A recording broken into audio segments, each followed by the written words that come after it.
Welcome to exam विवेचना। तो दोस्तों, जैसा कि आप लोगों को पता है, हम अपने चैनल पर डिस्कस कर रहे हैं यूजीसी नेट के लिए महत्वपूर्ण टॉपिक्स होंगे या फिर पीवाईक्यू होंगे या फिर एमसीक्यू होंगे, वो आपके साथ हम डिस्कस करते रहते हैं।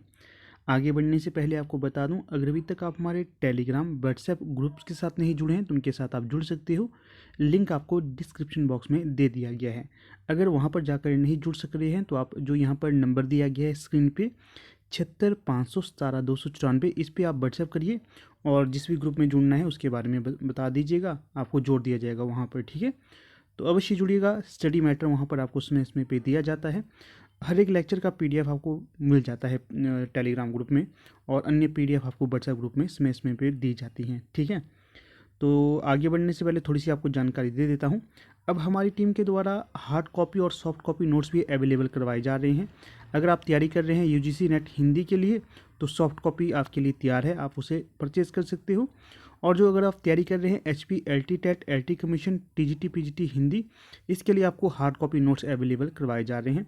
अगर वो भी लेना चाहते हैं तो नंबर आपको डिस्क्रिप्शन बॉक्स में भी दिया गया है, यहाँ पर भी दिया गया है, आप कॉन्टैक्ट कर सकते हो। ठीक है, तो देखिए, जो सीरीज़ हमने चलाई हुई है, जो हमें नया पाठ्यक्रम लगा है, इसके अंतर्गत जो भी उपन्यास हैं, जो भी कहानियां हैं, जो भी नाटक है, उनके पात्रों को हम डिस्कस करेंगे। ठीक है, पहले हमारी ये सीरीज चलेगी पात्रों वाली। पात्र पूछे जाते हैं हर परीक्षा में, चाहे उपन्यास हो गए, चाहे नाटक हो गए, चाहे कहानी हो गई, कोई भी विधा क्यों ना हो, वहाँ पर आपसे पात्रों के बारे में प्रश्न बनते हैं। इसलिए मैंने सोचा आपके साथ डिस्कस करूँ, तो ये लाया हूँ आपके समक्ष। ठीक है, तो आज हम जो डिस्कस करेंगे तो वो करेंगे तमस उपन्यास को, तमस उपन्यास के पात्र को, तमस उपन्यास के पात्र। ठीक है, ये थोड़ी सी आपको जानकारी मैं पहले दे देता हूँ। आपको वैसे तो सभी को अवगत है, हाँ, आप लोगों ने सिलेबस डाउनलोड करा है या नहीं? सिलेबस किया है? अगर नहीं किया है तो जो हमारा टेलीग्राम चैनल है वहाँ पर हमने सेंड कर दिया आपको सिलेबस, वो डाउनलोड कर लेना। लिंक आपको डिस्क्रिप्शन बॉक्स में मिल जाएगा। तो क्या बता रहा था मैं आपको, ज़्यादा मोटा हो गया ना ये,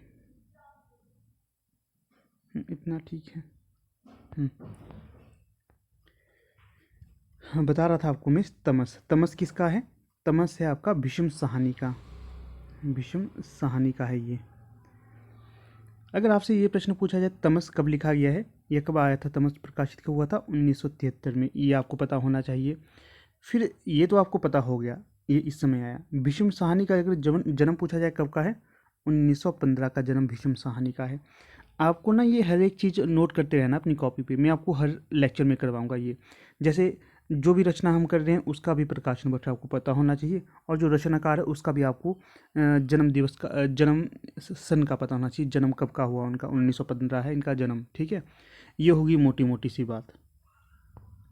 इसके पश्चात जो हम बात करेंगे, ये इसकी, वैसे मुझे लगता है सभी को इसकी कथा का पता होगा कि कैसा है ये। जो ये तमस उपन्यास है, ये पंजाब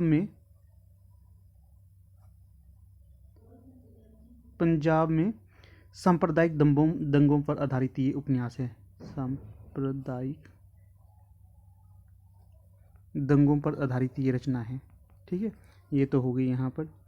फिर उसके पश्चात क्या है, आगे पूछा जाएगा किस समय की कथा वस्तु है इस उपन्यास में। ध्यान रखिएगा, ये जो सांप्रदायिक दंगों पर आधारित ये रचना है तमस, पंजाब में कब की है घटना? 1947 की, 1947 की ये घटना है। फिर आपसे ये पूछा जाएगा इसमें मेन क्षेत्र कौन सा था? लाहौर, लाहौर मेन क्षेत्र हो गया। फिर आपसे ये प्रश्न पूछा जाएगा कितने दिनों की ये कहानी है, जो घटना होती है कितने दिनों की है? 5 दिनों की, 5 दिनों की घटना इसमें ये वर्णित है। फिर आपसे ये पूछा जाएगा कितने खंडों में विभाजित है ये उपन्यास? 2 खंडों में है। ठीक है, 2 खंडों में विभाजित है। ये हो गई मेरे ख्याल से मोटी मोटी कथा। चलो थोड़ी सी और बता देता हूँ आपको।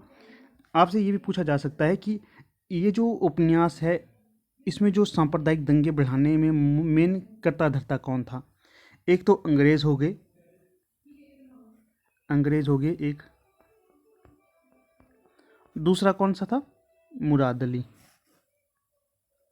वैसे मुराद अली अंग्रेज़ों के इशारे पे चलता था, ठीक है।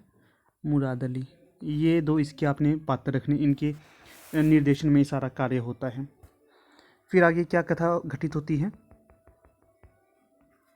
आगे ये कथा घटित होती है कि जो नत्थू है, नत्थू को मुराद अली कहता है कि तुम्हें क्या करना है, सुअर को मारना है। सुअर को नत्थू मार देता है और इससे मारने के लिए नत्थू को कितने पैसे दिए जाते हैं? 5 रुपये। 5 रुपये का नोट दिया जाता है नत्थू को। किसके द्वारा? मुराद अली के द्वारा, ठीक है। ये होगी सारी घटना, मैंने आपको बता दी। मुझे लगता है अब यहाँ से आपको ये पूरा याद हो गया। फिर आगे हम देखते हैं, अब यहाँ पर क्या देखते हैं, पात्रों के बारे में। आपसे पूछा जा सकता है इसके मुख्य पात्र कौन कौन से हैं। पहले मैं पात्र आपको पढ़ा के बता दूंगा, फिर इनकी विशेषताएं बता दूंगा।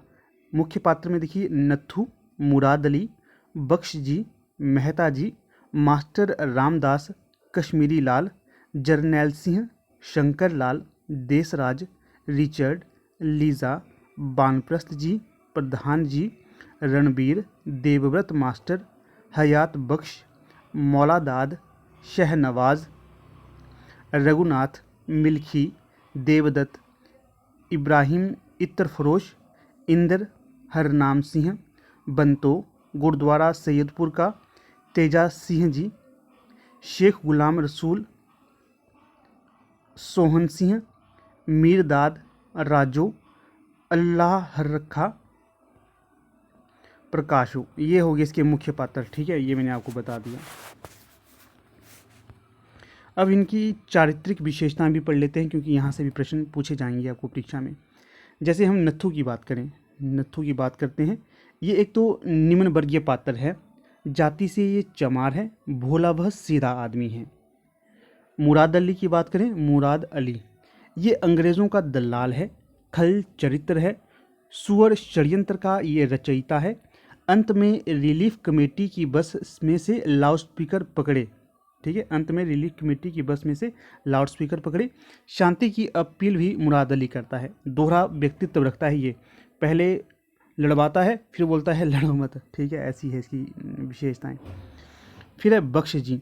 जो बख्श जी हैं ये जिला कांग्रेस कमेटी के सेक्रेटरी हैं। मेहता जी ये जिला कांग्रेस कमेटी के सदस्य हैं। मास्टर रामदास ये कांग्रेस कमेटी के सदस्य कार्यकर्ता हैं, कामचोर हैं, स्वार्थ हेतु कांग्रेस से जुड़े हैं।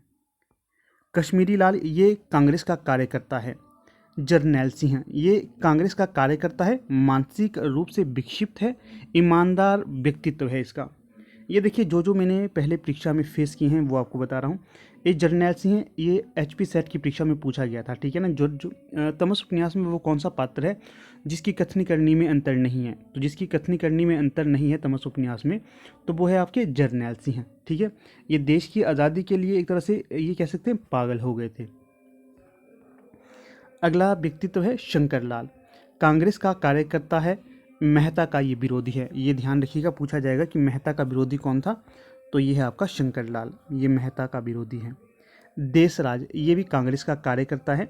ध्यान रखना, अगर आपसे ये प्रश्न पूछा जाए कि तमस उपन्यास में जब वर्णित की गई है ये कथा, इसमें किस पार्टी का अधिक जिक्र मिल रहा है, तो कांग्रेस पार्टी का इसमें जिक्र मिलता है, ठीक है। कांग्रेस पार्टी का अधिक की बात करें, बाकी कम्युनिस्ट का भी मिल जाएगा आपको थोड़ा पूरा, और मुस्लिम लीग इत्यादि का भी मिल जाएगा। कांग्रेस का ज़्यादा वर्चस्व है यहाँ पर। फिर देसराज ये कांग्रेस के कार्यकर्ता हैं। रिचर्ड इसमें अंग्रेज़ अफसर, शहर का डिप्टी कमिश्नर है। ये रिचर्ड, ये कौन है? रिचर्ड अंग्रेज़ अफसर है और शहर का डिप्टी कमिश्नर है। इसको भी सारी घटना पता होती क्या कैसे होनी है, परंतु ये थोड़ा सा डिले कर देता है। एक और चीज़, जो रिचर्ड है ये एक तरह से जिज्ञासु प्रवृत्ति का व्यक्ति है। ये इतिहास के बारे में काफ़ी ज्ञान रखता है और ये भारतीय लोगों की जो धार्मिक विचारधारा है उससे भी काफ़ी प्रभावित होता है, जानता है कि ये किस विचारधारा का व्यक्ति है, क्या ये हिंदू है, सिख है, ईसाई है, मुस्लिम है। ये सारी चीज़ें बताता है अपनी पत्नी लीजा को। अगर आप पढ़ोगे ना उपन्यास को फिर आपको पता चलेगी ये सारी घटनाएं। लीजा कौन है? ये रिचर्ड की पत्नी है लीजा। बानप्रस्थ जी, जो बानप्रस्थ जी हैं ये धार्मिक और सांप्रदायिक उन्मादक हैं, धर्मगुरु है बानप्रस्थ जी। प्रधान जी ये इनका अगर नाम पूछा जाए दूसरा तो यह है लाला लक्ष्मी नारायण इनका नाम है। शहर का बड़ा व्यापारी है प्रधान जी। वानप्रस्थ जी का चेला है ये। कौन है वानप्रस्थ के चेले? प्रधान जी। रणबीर, जो रणबीर है ये दानवीर प्रधान जी का 15 वर्षीय पुत्र है। रणबीर के पिता कौन है? प्रधान जी। रणबीर के पिता प्रधान जी हैं और प्रधान जी का नाम क्या है? लक्ष्मी नारायण। याद रखिए, प्रधान जी को लक्ष्मी नारायण कहा जाता है।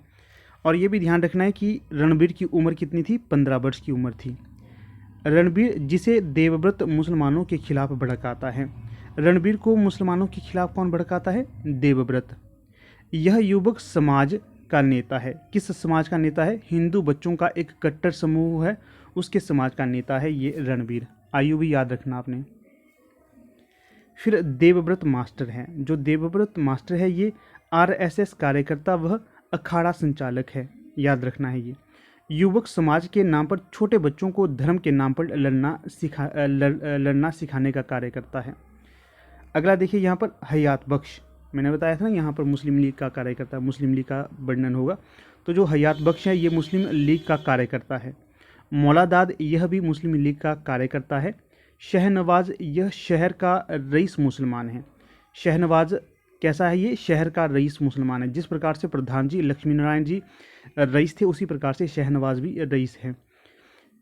नेताओं हुक्मरानों में इनका उठना बैठना है। युवा है, प्रियदर्शी हैं।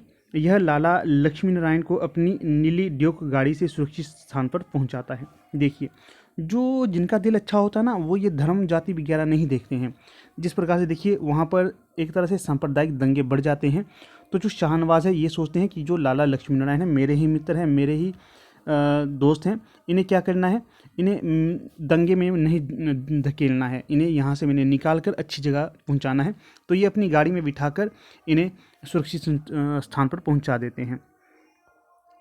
एक बार इनके भीतर भी धार्मिक उन्माद भभक उठता है, होती है। देखो दोस्तों, ये आपको पता ही है, अपने धर्म अपनी संस्कृति के लिए कभी बात उठ खड़े तो हर एक जो मरा हुआ व्यक्ति भी होता है ना वो मरने के लिए तैयार हो जाता है। आपको ये पता होगी बातें, क्योंकि धर्म के आगे लोग सब कुछ न्यौछावर कर देते हैं। अगला देखिए यहाँ पर रघुनाथ। जो रघुनाथ है ये शहनवाज का दोस्त है। इसके परिवार को भी शहनवाज ने सुरक्षित ठिकाना दिया था।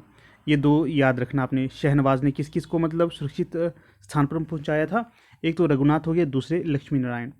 मिल्खी, जो मिल्खी है ये रघुनाथ के घर का नौकर है। रघुनाथ के घर का नौकर कौन है? मिल्खी, जिसके ऊपर अनायास ही शहनवाज का कट्टर मजहबी फूट पड़ता है। फिर देवदत्त है। ये देवदत्त ये कम्युनिस्ट पार्टी का कार्यकर्ता है। देवदत्त कौन है? कम्युनिस्ट पार्टी का कार्यकर्ता है, जो अंत तक अपने साथियों संग मिलकर अमन चैन बनाए रखने की अपील और कोशिश करता है। ये भी महत्वपूर्ण पात्र होगा परीक्षा में, मुझे लगता है पूछा जा सकता है कि तमस उपन्यास में अंत तक अपने साथियों संग मिलकर अमन चैन बनाए रखने की अपील और कोशिश कौन करता है? देवदत्त। किस पार्टी से? ये कम्युनिस्ट पार्टी से है। अगला पात्र है इब्राहिम इत्र फरोश।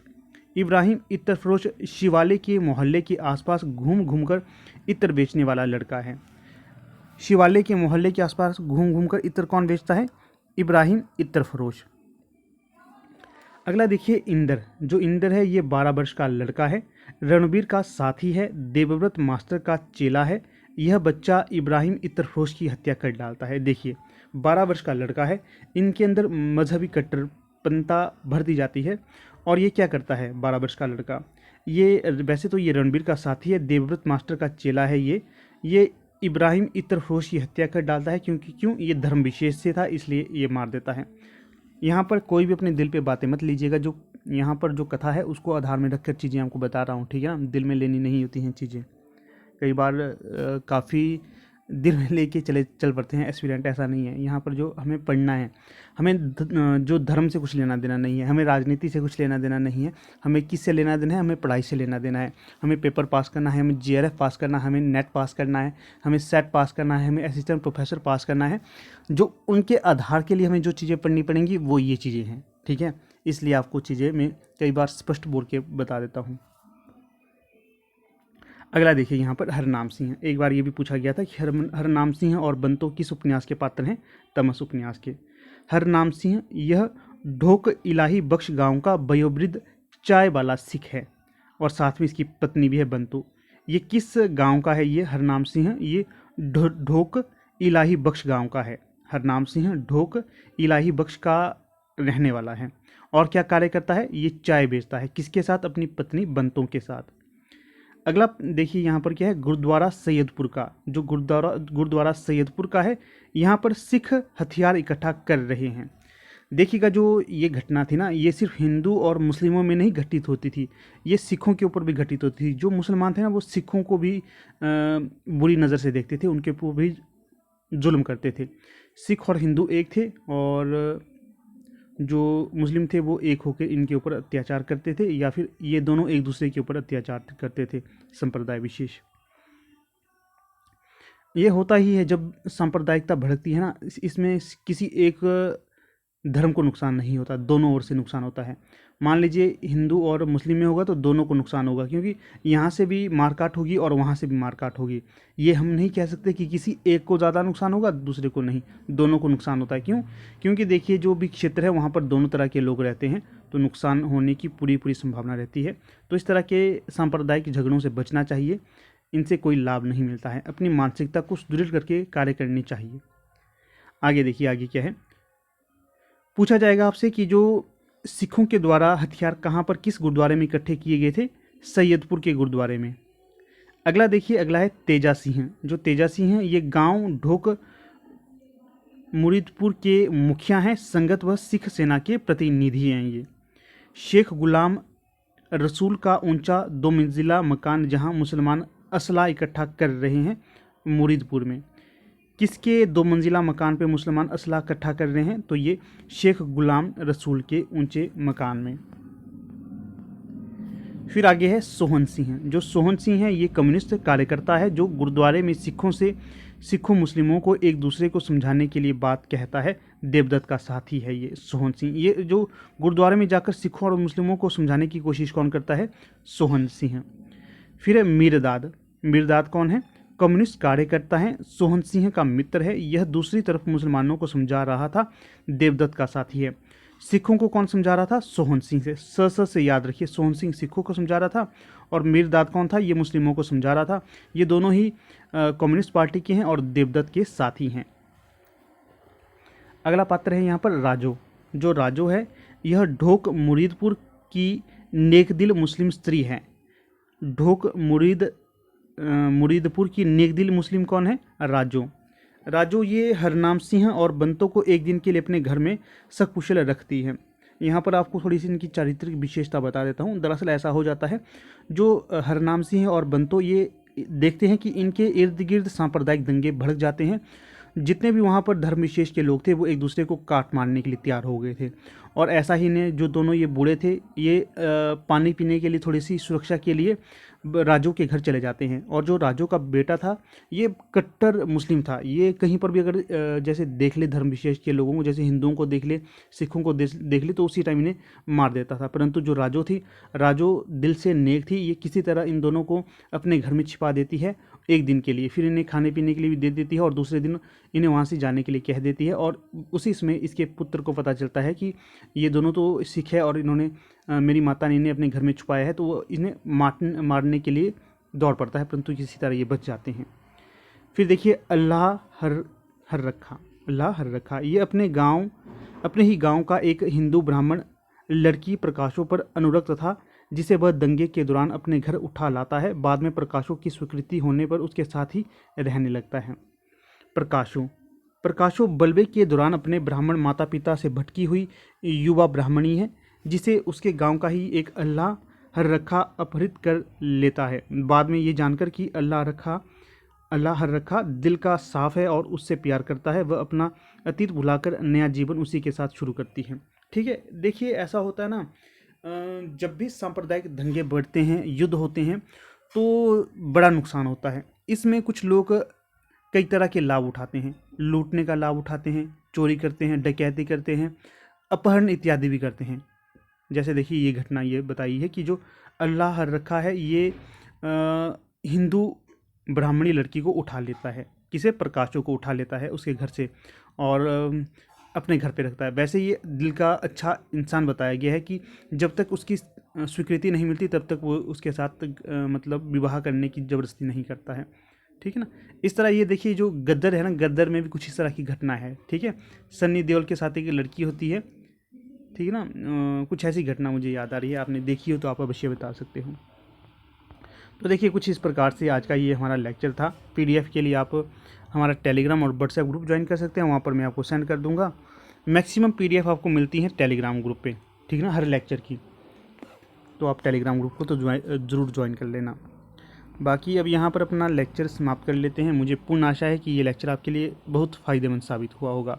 अगर अच्छी लगती है ना चीज़ें, इनको लाइक शेयर और चैनल को सब्सक्राइब करते जाना है। यहाँ से हम अपनी पूरी कोशिश करेंगे आपको बेस्ट से बेस्ट मैटर मिलता रहे, और वहाँ से भी आपका एक इनिशिएटिव होना चाहिए कि अगर अच्छी चीज़ें लग रही हैं तो इन्हें लाइक शेयर और चैनल को सब्सक्राइब करते जाना है। क्योंकि अगर आपका एक एक लाइक हमें मोटिवेट करता है कि हम निरंतर आपको वीडियोज़ लाते रहें। अगर आपकी प्रतिक्रिया नहीं मिलती है तो हम सोचते हैं कि आपको इन चीज़ों की आवश्यकता नहीं है, तो ये नहीं बनानी चाहिए। ये आपके ऊपर निर्भर है कि आप कैसा रिस्पॉन्स देते हैं, ठीक है।